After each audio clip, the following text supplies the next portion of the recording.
Karena doa itu kalau sudah masuk di dimensi rasa, itu sudah dekat dengan realita. Ini sains, ini bukan soal keyakinan, ini sains. Ini riset tentang neurosains seperti itu. Dan rasa itu adalah gerbang terakhir menuju realita. Kalau sudah di dimensi rasa, hati-hati itu, ya.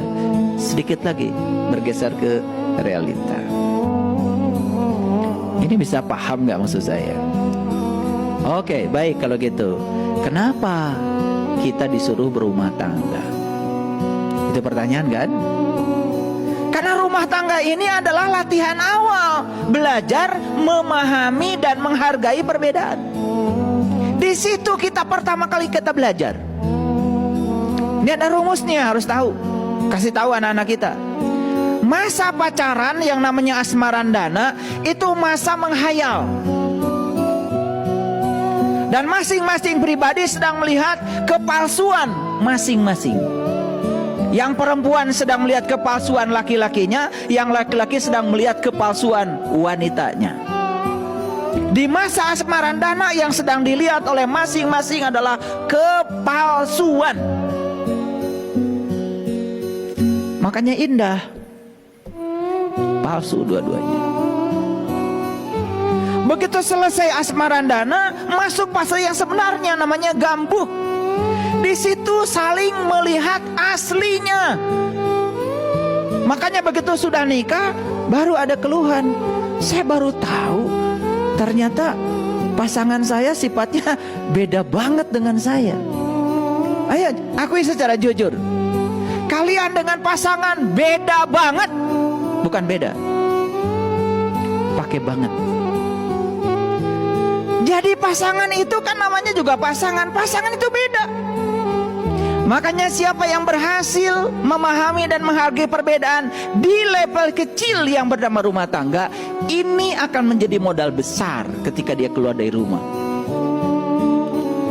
Dan dia kira ketika dia meninggalkan pasangan, kemudian nikah lagi dengan yang baru, akan mendapatkan yang cocok gitu. Kan pasangan lagi, berarti akan dapat yang tidak cocok lagi. Terus mau sampai kapan? Karena ketika kamu gak lulus matematika, tidak mungkin kan remedialnya bahasa Inggris, ya tetap matematika dong. Betul nggak? Iya. Makanya orang-orang yang masih menolak, ya, menolak kontradiksi dalam hidup, dia akan mendapatkan kontradiksi yang sama berulang-ulang dalam hidupnya. Jangan lari, jangan lari. Makanya sudah, apapun yang terjadi, terima saja, lulus. Nah, setelah lulus satu level, maka kamu akan dapat yang lain lagi, yang jauh lebih keren lagi. Itulah hidup. Kan hidup itu belajar. Dan ciri orang belajar itu berubah. Karena belajar itu indikator utama adalah perubahan. Jadi kalian belajar dengan saya, ya harus berubah. Belajar dengan saya ngitung tahun aja. Udah belajar sama ya guru 3 tahun. Apa yang mau dibanggakan kalau kamu nggak berubah? Yang bisa dibanggakan adalah perubahan. Setuju apa tidak? Ngomelin pagi-pagi. Gak tahu, pokoknya hari ini, pagi ini saya pengen ngomel aja. Ini ada energi apa di ruangan ini gak tahu. Pokoknya pengen ngomel. Pokoknya izinkan saya ngomel hari ini. Semoga omelan saya bukan nafsu saya. Aneh. Kalau ngomong, ya keyakinan saya rahmatan lil alamin. Tetangga saja tidak merasa dapat cinta kasih kamu kok, karena nggak ngerti. Rahmatan itu bahasa Arab, artinya cinta kasih. Dan cinta kasih itu indikatornya adalah bertumpu pada orang lain, bukan bertumpu pada kepentingan diri sendiri.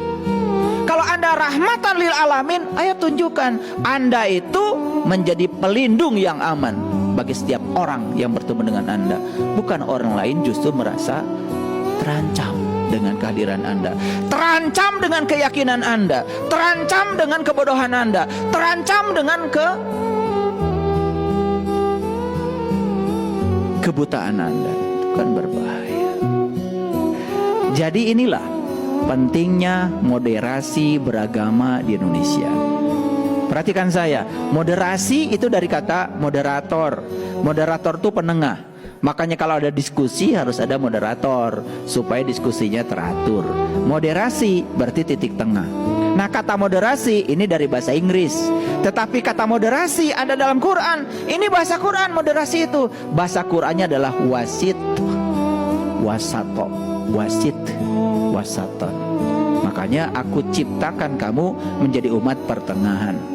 Jadi sebetulnya harusnya tidak ada yang ekstrim, ekstrim kiri maupun ekstrim kanan. Yang ada itu adalah pertengahan. Nah, di pertengahan itu namanya moderat. Ini buat agak kuliah dikit lah, biar keren. Kita menghadiri upacara pernikahan. MC sudah mempersilahkan semuanya untuk masuk ke ruangan, karena upacara pernikahan akan dimulai. MC menyampaikan sebetulnya pasangan ini berbeda, jenis kelaminnya berbeda, cara berpikirnya berbeda, adat istiadatnya berbeda. Maka yang berbeda ini akan ditandingkan. Ada nggak gitu? Bubar itu upacara pernikahan. Nah, yang beda ini akan disandingkan. Betul nggak? Didudukan di kursi pengantin yang indah. Kan begitu? Kan disandingkan, bukan ditandingkan. Betul nggak? Makanya saya belajar semua tradisi agama. Bahkan kemarin ketika saya diundang oleh Bante Damosudo pada Damosubo di Jakarta, saya dihadiahi begitu banyak ya kitab-kitab Buddha. Dan alhamdulillah selama Ramadan kemarin saya baca semuanya. Duh, saya menangis. Saya berterima kasih, itu hadiah besar buat saya. Saya bisa belajar Dhammapada yang lengkap. Saya juga bisa belajar Dhammapada yang edisi singkatnya. Luar biasa. Saya belajar Tripitaka. Saya belajar ya banyaklah kitab-kitab yang diberikan pada saya. Ternyata tidak ada di situ yang namanya perbedaan. Ketika kita berpikir untuk menyandingkan, tetapi menjadi sangat berbeda ketika dari awal kita sudah ingin mempertandingkan. Kalau mempertandingkan kan mana hebat, mana tidak hebat kan, mana benar, mana salah kan. Kalau menyandingkan kan kita belajar. Dan begitu disandingkan saya menemukan titik temu. Ternyata esensi semua agama itu sebetulnya adalah sama, yaitu cinta kasih. Esensi ya, saya bicara esensi ya, bukan berbicara tentang upacara. Upacaranya silahkan saja beda-beda, nggak masalah kok. Karena agama itu kok jalan.